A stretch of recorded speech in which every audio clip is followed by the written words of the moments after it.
ಚುನಾವಣಾ ವಾಹನವಾಗಿ ಬಳಸಲಾಗುವ tourist car ವ್ಯಾನ್ಗಳಿಗೆ ಕಳೆದ 2023ರ ವಿಧಾನಸಭಾ ಚುನಾವಣೆಯ ಸಂದರ್ಭ ನೀಡಬೇಕಿದ್ದ ಬಾಡಿಗೆಯನ್ನು ಇನ್ನೂ ನೀಡಿಲ್ಲ ಎಂದು ಆರೋಪಿಸಿ ಬಂಟ್ವಾಳದ ಆಡಳಿತ ಸೌಧದ ಮುಂಭಾಗ ಟೂರಿಸ್ಟ್ ಕಾರು ವ್ಯಾನ್ ಚಾಲಕ ಮಾಲೀಕರ ಸಂಘದ ಪದಾಧಿಕಾರಿಗಳು ಸದಸ್ಯರು ಪ್ರತಿಭಟನೆ ನಡೆಸಿದರು.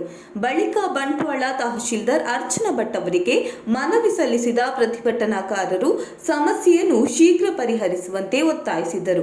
ಈ ಸಂದರ್ಭದಲ್ಲಿ ಟೂರಿಸ್ಟ್ ಕಾರು ಚಾಲಕ ಮಾಲೀಕರ ಸಂಘದ ಅಧ್ಯಕ್ಷ Raghavendra Rao, Karnataka taxi drivers association ಗೌರವಾಧ್ಯಕ್ಷ ಇಕ್ಬಾಲ್ ಬಿಸಿರೋಡು, ಪ್ರಮುಖರಾದ ಸುನಿಲ್ ಲೋಬೋ, ವಿನ್ಸೆಂಟ್ ರೋಡ್ರಿಗಸ್, ವಿಠಲಾರೈ, ಸುರೇಶ್ ಬಂಗೇರ ಮತ್ತಿತರರು ಉಪಸ್ಥಿತರಿದ್ದರು. ತುಂಬಾ ಅನ್ಯಾಯ ಆಗಿದೆ. ಇಲ್ಲಿ ಅಂದರೆ 3,800 ರೂಪಾಯಿ ಇದ್ದಲ್ಲಿಗೆ 2,400 ರೂಪಾಯಿ ಕೊಡುವ ಹಂತಕ್ಕೆ ತಲುಪಿಸಿದ್ದಾರೆ.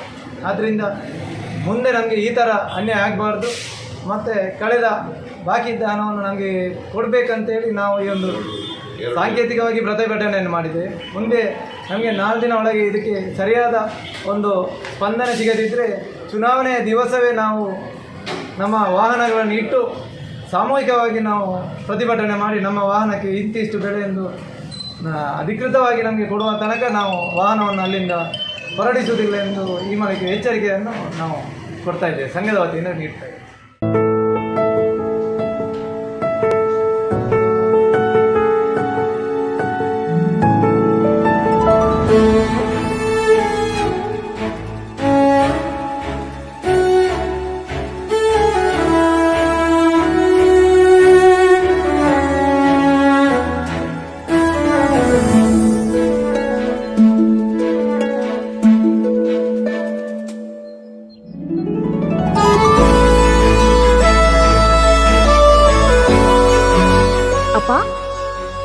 ಅಪ್ಪ,